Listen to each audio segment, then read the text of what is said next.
I've been waiting to exhale.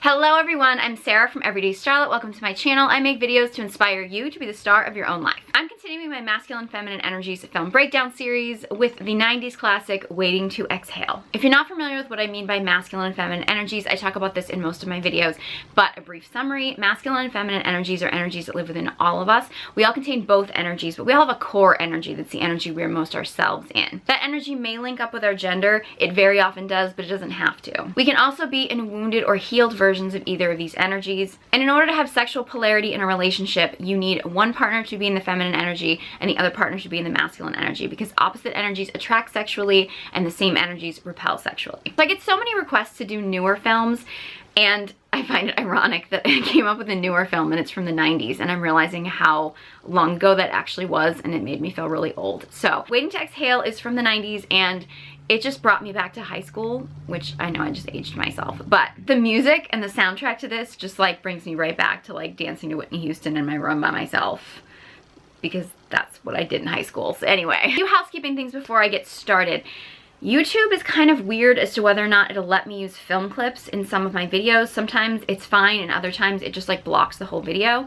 I know my last film breakdown that I did, I actually had to take out all the film clips in order for the video to even be viewed on YouTube. So I'm not sure if I'll be able to include film clips in this breakdown or not, but either way, I always take the film clips that I find and I put them on my TikTok and do very sort of detailed mini breakdowns of them on my TikTok if you want to check that out. The link is in the description box. Also, with this particular movie, I was having a really hard time finding really quality film clips. So I have a few, unfortunately not as many as I would like, because to be honest, when I was gonna review Waiting to Exhale, I hadn't seen the movie in a little while, and I was like, there were a couple scenes, probably most of you know one of the scenes that I definitely want to break down. And there were a couple that I was thinking, okay, yeah, these would be good for a breakdown.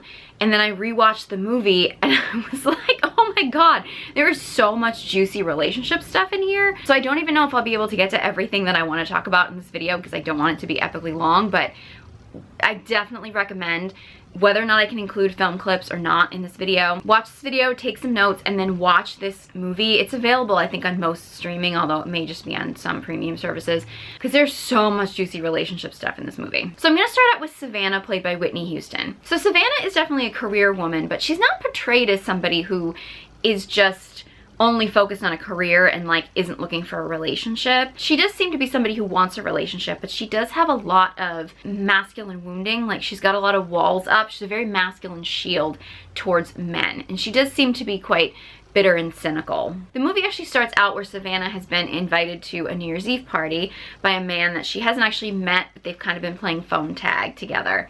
And she goes to the party. Few different things about the party is interesting. She goes to sit down. She doesn't know anybody at the party at this point, and she goes to sit down at a table full of couples, and the guys all kind of like smile and invite her to sit, and the women all kind of have this disgusted like, ugh, how dare she sit down, because the men are paying attention to her. And that's an interesting, I could go off on a tangent about that. It's an interesting dynamic, and as a woman who's usually single, I feel her pain. I don't like when men do this, because I do believe that that's disrespectful to their partners. And I also believe that as women, instead of getting mad at this woman who wasn't flirting with any of these men by any means, but these women getting mad at her is really them getting mad at the wrong person. It's more important for the woman in the relationship to set the boundary with her partner of what it is that she finds acceptable and what she doesn't find acceptable. And then of course it's up to the man to either accept or reject her boundary. I could go off on a whole tangent about that, and that could be a whole video in itself. So Savannah meets the man that she was supposed to meet at the party, and she sees him, and they have this instant chemistry. And if you notice in this scene, it's like she goes to dance with him, and she's, in her mind, she's setting up all these expectations. It's all in voiceover, but like, that this is the man she's gonna be with. Like, she's setting this huge expectation that this is the man, this is the one she's gonna spend the rest of her life with. And then another woman steps in and basically is like, aren't you gonna dance with me? You said you were gonna dance with me. He introduces this other woman to Savannah as his friend, and Savannah basically just like walks away and leaves the party. Now look, I'm a very big advocate in women setting boundaries. I do think that this reaction to this particular interaction was a bit extreme, and I think shows that how much of a wall she does have up against men. Not saying that she should just like blindly ignore any of her instincts. If her instincts are telling her that this is a bad guy, and that this guy obviously had a bunch of women there, that this guy was a player, anything like that, then 100% she can leave, she can walk away. But the fact that her reaction to this guy, who he knew other people at the party, he'd invited her to the party, and the fact that there was a woman who was flirting with him, her reaction to all of a sudden assuming that this guy's a player is a bit extreme, and I think shows her innate distrust of men in general. Because at this point, this guy really hasn't given her an extreme reason other than the fact that this other woman was making a move on him. He hasn't really done anything at this point to be distrustful. Later on, it's interesting, she ends up going out with him, giving him another chance. It's a really interesting scene, and I think it's evident of a topic that I've talked about a few times on my channel.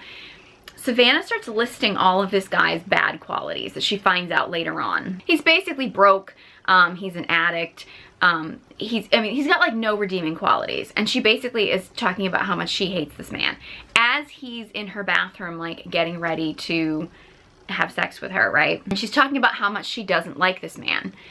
But she's like, but my body needs this. And she wants to have sex with him, and she's convinced herself that her body needs sex because it's been so long since she's had sex. I've discussed the topic of women and getting attached after sex and women's relationship to sex in other videos, so I'm not going to delve into that topic too much. However, this way that she is viewing sex as like, okay, I really can't stand this person, but I need to have sex with him because it's been so long since I've had sex. That's a really toxic way of thinking for men or for women. I think it's more common for men to feel that way. Men often have more of an ability to disassociate their emotions from sex. Women don't have that much ability to do that, but she is totally overriding all of her instincts that are telling her that this man is a bad guy. Everything in her mind is like, no, this guy's awful. And this attitude of like, but I just need to have sex, the vast majority of the time, and I would say this for men or women, but I think it's really, really destructive when women do this. It's a distraction. She doesn't want to feel whatever she's feeling, whether it be alone or whatever. She's just trying to distract herself from what she's feeling. It's really no different than just getting drunk or whatever, or you know, going out and pigging out and, you know, just eating until you feel sick to your stomach or whatever. It's a distraction from you not wanting to feel what you're really feeling. And it's really, really toxic. And it's a really, really dangerous mentality to get into. Because if you see as she's talking, like she's like, she knows this guy's awful. Like, she doesn't really want this guy. Yet she's convinced herself that she needs to have sex. So she's willing to compromise everything about what she's looking for simply to have sex. And what ends up happening is he's awful. Like, it's just so bad. And she doesn't enjoy herself because there's no connection. And I'm not saying that you necessarily, because I do believe that consenting adults can do what they want with their bodies. However, when your body is telling you that everything about this person is something that you don't like, that might be your body's cue telling you, I don't want to connect with this person any deeper. And she doesn't end up connecting with him deeper because the sex is just so, it's over so quickly and it's just so uncomfortable. And the whole time she's just like lying there like, what's happening?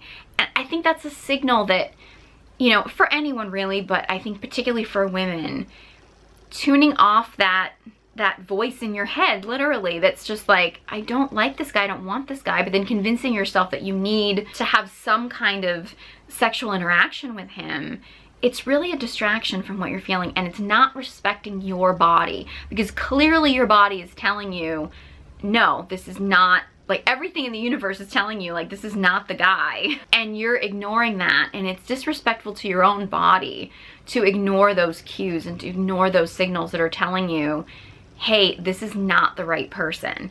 And she ends up, I mean, in this case, she just ends up having a bad sexual experience, but ignoring those kind of signals can put you in some pretty dangerous situations. So I just want to get that message out there. Then Savannah goes into her relationship with Kenneth, which she's got kind of this complicated relationship. Kenneth is married. Kenneth keeps kind of coming in and out of her life. It's a very typical situation where Kenneth you know, keeps saying he's gonna leave his wife when the time is right, all those old stories.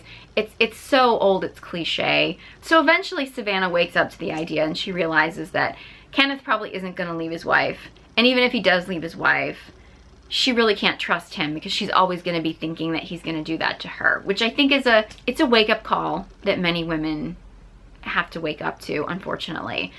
This idea, I think that, you know, women get a lot of this fairy tale idea that they'll be different, and I think that's where kind of our feminine maiden energy kind of comes in its wounded form. This idea of the Disney prince, and you know, although none of the Disney princes were already married, but it becomes this idea of, okay, if he's willing to cheat on his wife with me, then what's going to stop him from cheating on me with somebody else? So while you don't really dig too deep into Savannah's character, you know, she's got a lot of masculine shielding and she's got some of this sort of maiden energy, and she really does stand up for herself to Kenneth in this realization of, you know, that she's better off without him, and this realization of that in the end, which I think is her really stepping into her power and owning her power and owning that she will be okay on her own. Now, Bernadine is played by Angela Bassett, and they call her Bernie, and oh,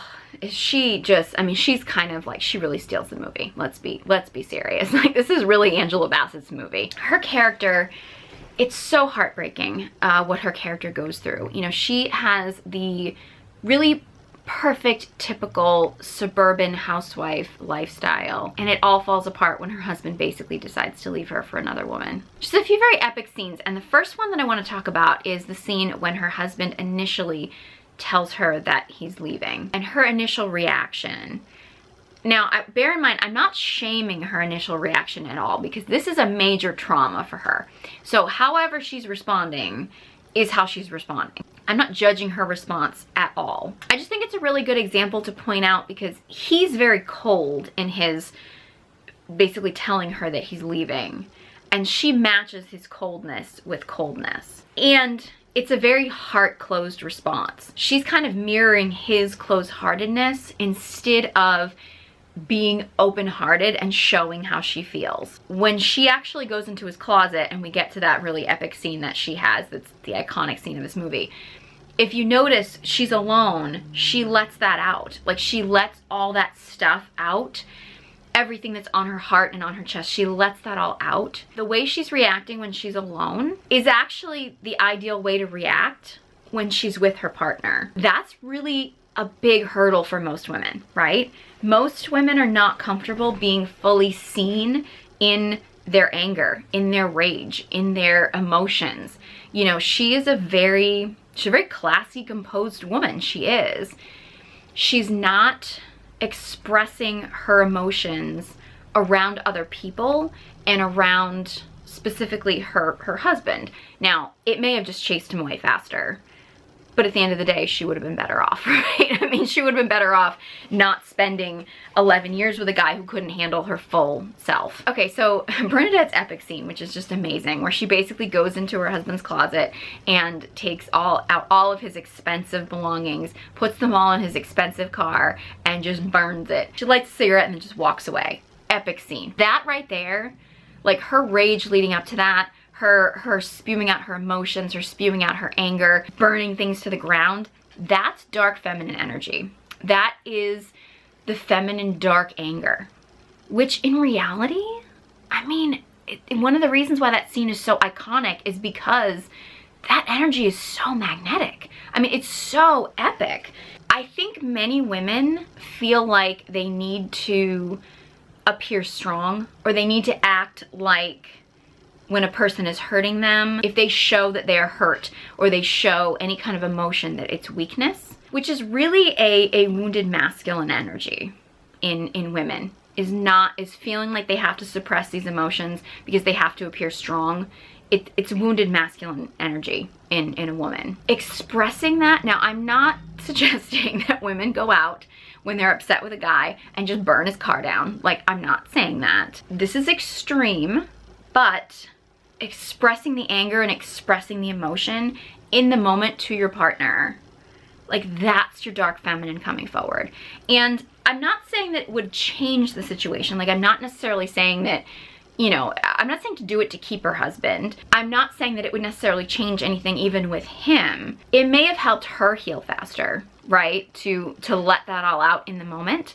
It's also really good training for her in whatever relationship she ends up in to express herself fully in the moment. And it does feel like she's spent a large part of her life really catering to this husband of hers and doing everything his way and not actually speaking up for herself.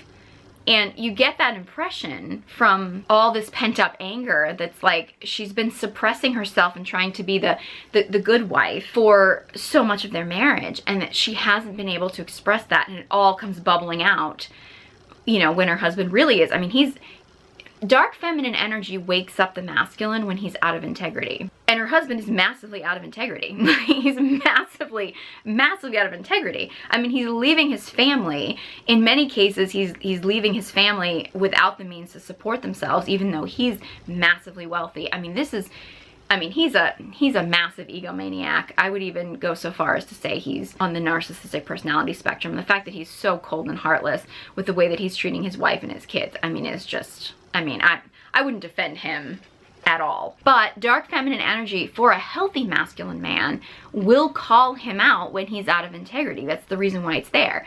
I suspect if she had done that to her husband, he probably would still be in his ego and not wake up to the fact that he was out of integrity in this particular character.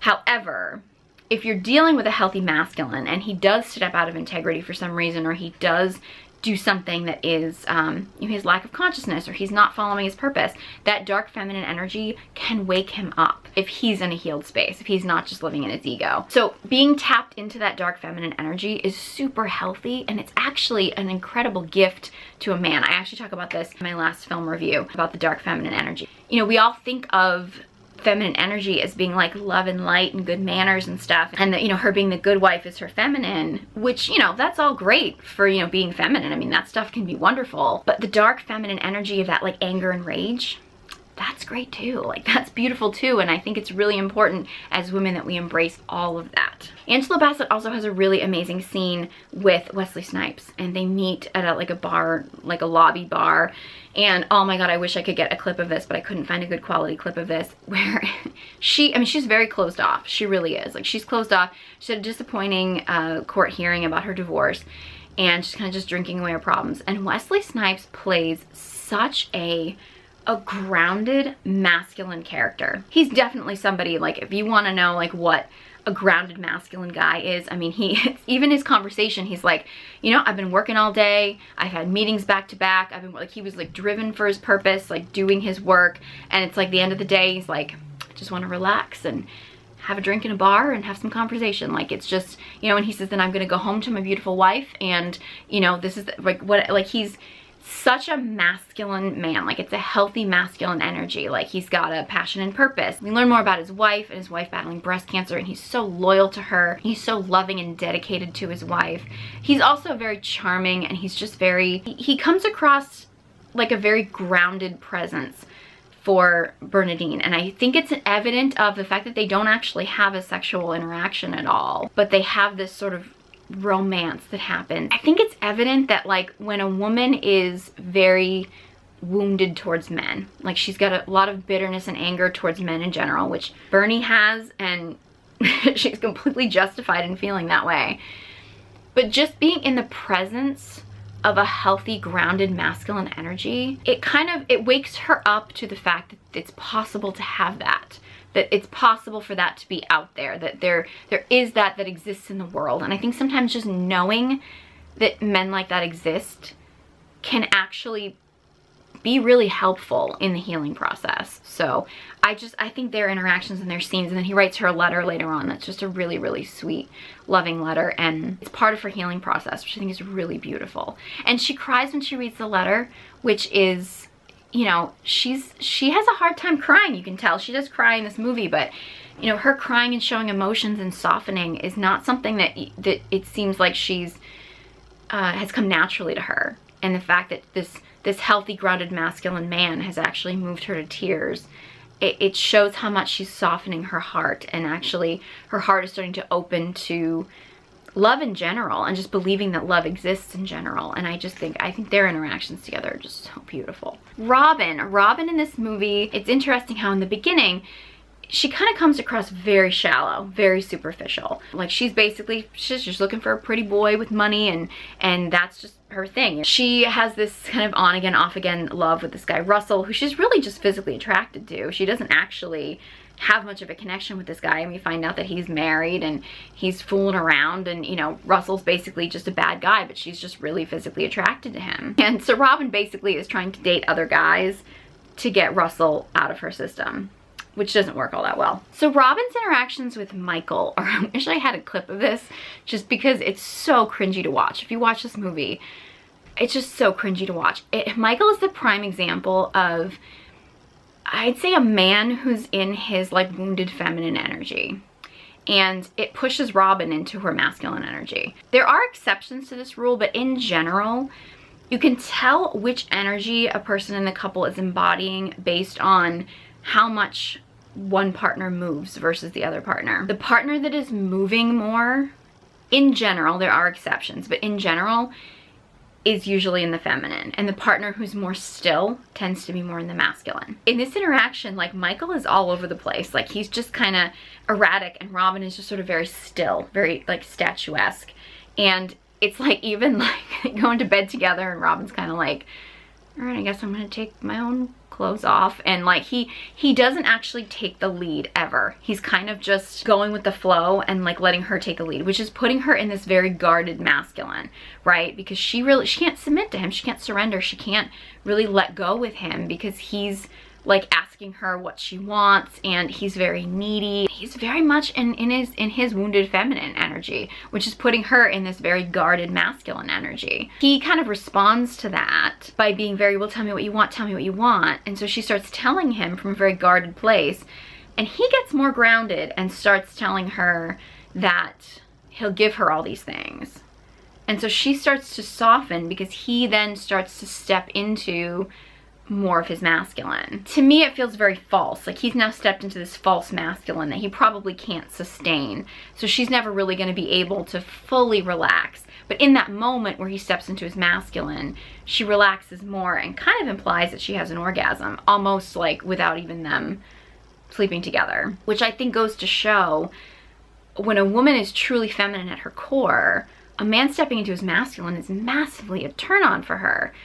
I think the problem is, if he's not really naturally in his masculine, or doesn't really know how to sustain his masculine energy, he's always going to end up being a letdown, because she's constantly going to feel like she has to shift back into her masculine. She ends up with Troy, who just is ridiculous. And even in that situation too, so many times in her relationship with Troy, she is blind to all of his toxic qualities. Like, she's blind to the fact that he's crossing boundaries with her. She's justifying the things that she doesn't like about him, really just to be in a relationship, which is a very wounded feminine place of just ignoring boundaries just to be in a relationship.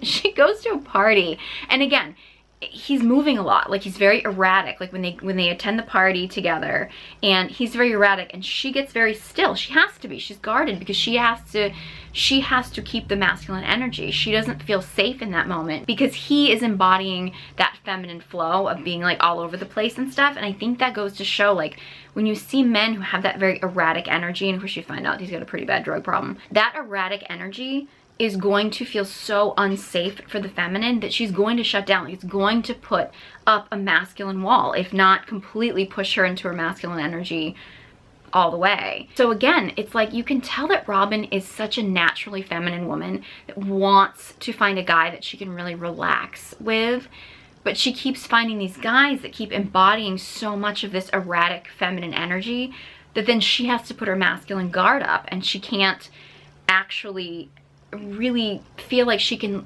relax with them, and it keeps her nervous system tense all the time. Now, when we meet Russell is kind of the opposite. Now, Russell's a jerk. He's married. He keeps saying he's gonna leave his wife.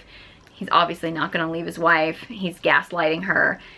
However, he's a masculine presence. He's obviously in his ego. Like, he's obviously not someone who's gonna be good to be in a committed relationship with.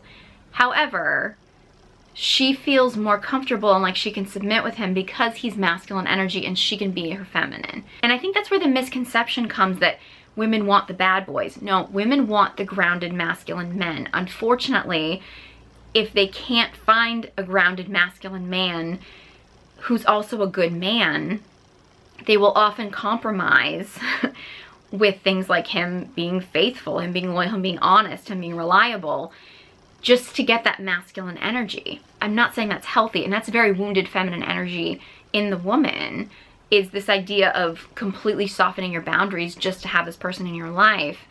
But you can see where a woman who's craving masculine energy would end up settling for less than what she really wants just to get that masculine energy, because these other guys that she's meeting are so much in this erratic feminine wounding themselves, particularly Troy, who's obviously an addict, which is very wounded feminine energy when you get into addictions and self-harm and things like that. In reality, Robin's not happy with either one, but you know, she ends up more attracted to the masculine, even though the masculine is a jerk, than she is to these erratic feminine guys, because she has to be in her masculine guard. But of course, eventually with Russell, she has to put up a boundary, get rid of him completely. And she has a scene where she talks about, you know, her past with men, which is really emotional and really does show. She mentions, like, you know, never saw men the same way again. You can totally see where she would be in that situation. So many women are in that situation,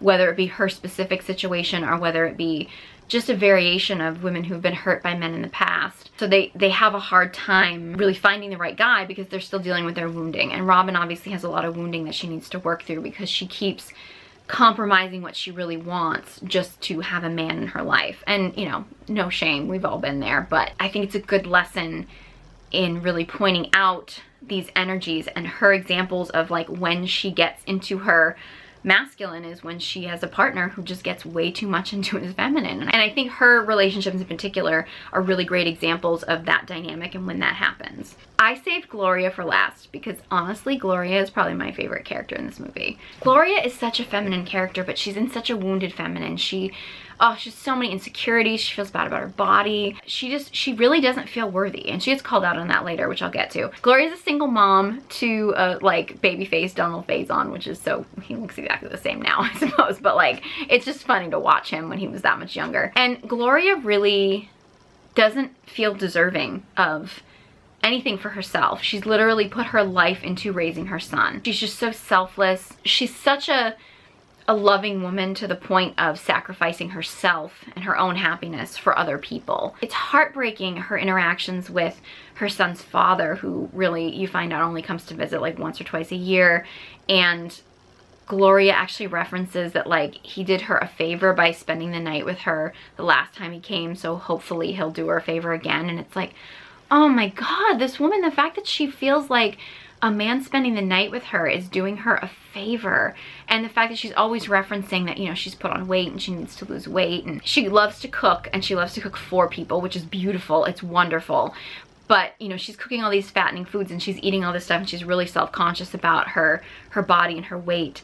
That's usually a feminine shield that gets put up. You know what I mean? That's usually a like eating to fill herself because she's not feeling loved and she's not feeling the love that she desires. So very often, and I've been there too, this is no shame, I relate, this is probably why I love Gloria so much, is this like eating to try to fill yourself with the love that you wish you had because you feel empty. So you eat because of that. And then the extra weight that comes on, which she's not overweight in this movie, but you know, she's probably by 90s terms, because women were so super skinny back then.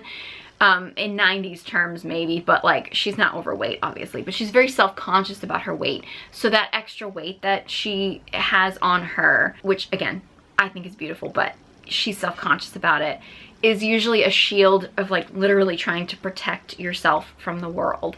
And I mean, I've been there too. Many women have. So I think Gloria is a really relatable character, especially if you're somebody who deals with a lot of feminine wounding. And I gotta be honest, her church outfits are epic. I just gotta say, I want her hats. I'm just saying. So then Gloria meets Marvin, who was played by Gregory Hines.